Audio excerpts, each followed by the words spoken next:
Katika kilele cha wiki ya afya nchini kilichofanyika Aprili 8 mwaka huu jijini Dodoma, mtaa wa Rengua uliopo kata Mawenzi manispaa ya Moshi umetangazwa kuwa mtaa msafi zaidi Tanzania na kuzawadiwa shilingi milioni 4 taslimu. Ushindi huo umetokana na juhudi za pamoja za wananchi, viongozi na utekelezaji wa sheria ndogo za usafi. Manispaa ya Moshi pia imebuka kinara kwa usafi kitaifa. Moshi ni mazuri sana, manispaa inayofanya kazi nzuri ya kufanya usafi. Wewe kwa huu usafi kuliko mkoa mwingine. Kwa maeneo yetu tunashiriki kufanya usafi. Kwa maeneo yetu tunaokaa tunafanya mazingira ya masafi. Tunafanya usafi kwenye nyumba yetu, ni usafi. Kwa kweli sasa unafikiria ni nzuri wa nyumba ya usafi kabisa.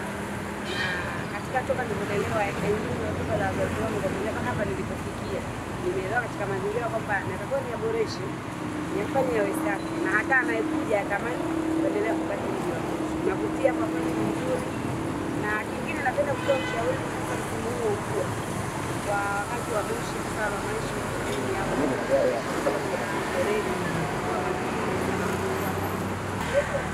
habari ya kwamba mji wetu wa Moshi kwa msafi kutokana na ushauri wananchi wanaopewa kwa usitupu uchafu ovyo.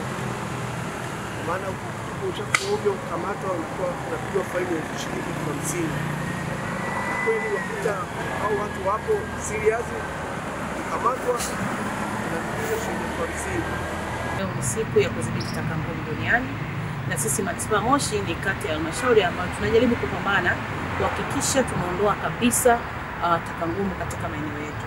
Kama mnavyofahamu, kuondoa taka ngumu katika jamii iliyotuzunguka ni ngumu, lakini ziko njia mbalimbali ambazo tunatumia katika kudhibiti na kuhakikisha mji wetu wa Moshi unaendelea kuwa safi na salama. Moja, tuna vitendea kazi vya kutosha. Tuna vitendea kazi vya kutosha ambapo tunatumia katika kuzoa na kukusanyia hizi taka ngumu katika maeneo ambayo wanazalisha kule ambapo wananchi wanapatikana. Tuna skip bucket kwa maana ya maguba. Tuna maguba 32 tumeplace katika mitaa yetu mbalimbali, hasa katika maeneo ambapo taka ngumu zinazalishwa kwa wingi. Na hizi skip bucket zikijaa, gari zetu zinaenda zinachukua na kuzipeleka maeneo yetu ya dampo. Lakini tuna dampo kubwa la kisasa. Lakini pia tunazo gari. Tuna gari ambazo zinamilikiwa na halmashauri, kwa maana tunazo gari 8 zinazozunguka katika maeneo yetu katika kuzoa taka, lakini tunazo gari 6 ambazo zinatumia na mawakala. Kwa jumla tuna gari za kuzoa taka 14. Na kati ya gari hizi, gari moja ni mpya, tumenunua juzi na hata bado haijaanza kufanya kazi, ndio kwanza tuko kwenye usajili.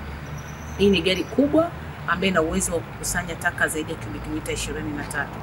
Kwa tuna vitendea kazi vya kutosha, lakini tumeweka utaratibu wa namna gani hizi taka zinakusanywa na kuzolewa na kupeleka katika maeneo sahihi. Lakini kubwa kuliko, tumewashirikisha wananchi. Tuna vikundi vya watu ambao wanachukua hizi taka zile ambazo wanaweza kuliuzi tena. Tuna vikundi 12 ambavyo tumevisajili. Unajikita katika nyanja 4 muhimu. Eneo la kwanza ni eneo la uzalishaji, kwa maana generation.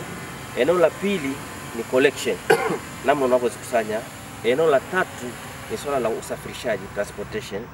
Na eneo la 4 ni disposal, kwa maana hizo ndio components muhimu kwenye hasa katika vipengele vyote hivyo. Sisi tumejikita vizuri, tumejiimarisha, kwa maana kwamba tuna mfumo mzuri kwenye generation point, kwa maana kila mkazi au kila taasisi wanatakiwa kuwa na vifaa vya kuhifadhia taka.